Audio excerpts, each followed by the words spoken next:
So Jacobs versus Derevyanchenko is on. It's signed. It's a done deal for October.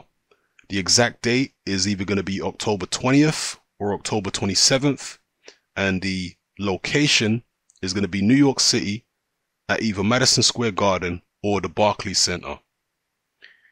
So yeah, both guys get the opportunity to try and capture the vacant IBF middleweight title. This was the title that was recently stripped from Gennady Golovkin for refusing to face this man, Derevyanchenko, who was his mandatory challenger. So in steps Danny Jacobs. He's willing to do what Golovkin wasn't willing to do and take this man on. This man is very highly touted. People say that he would have given Golovkin all types of problems. I don't know that. I've never actually seen Derevyanchenko fight. But a lot of people are very, very high on this man and say he could be the guy to take over Golovkin's throne when Golovkin retires or loses his crown eventually. So I'm very interested in this fight. The two teams were negotiating for several weeks. Danny Jacobs is promoted by Eddie Hearn. Derevyanchenko is managed and or promoted by Lou DiBella. So yeah, the two teams managed to make a deal. We're all very happy about that. Let's see what kind of fight it's going to be. Who are you guys picking in this fight? I'm sure there are some of you who are far more familiar with Derevyanchenko than I am. I'm sure there are some of you who have seen far more. Well, of course there are some of you who have seen more of him than I have, because I can't remember actually seeing him. Again, he's one of those fighters who I might have seen on an undercard somewhere at some point, but I can't remember it. You know, if I have seen it, I can't remember it off the top of my head.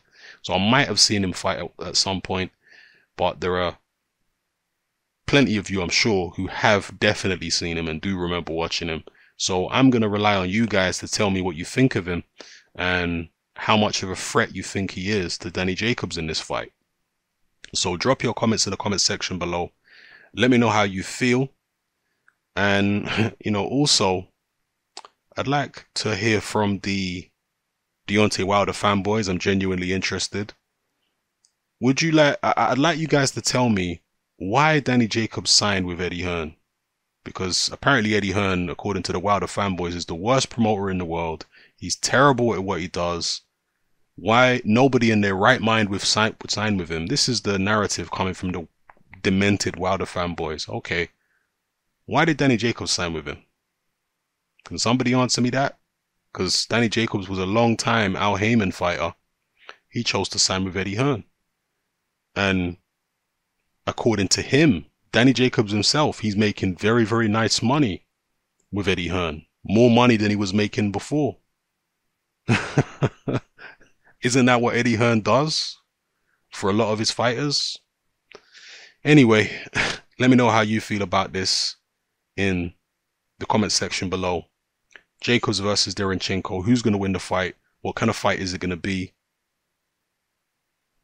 Whoever wins obviously will become the new IBF middleweight world champion. Danny Jacobs has been a world champion before. He held the WBA regular belt. But this will actually be, if Jacobs wins, the first time he's held a legitimate world championship. So we'll see. Anyway, drop your comments below. It's Hatman, I'm out.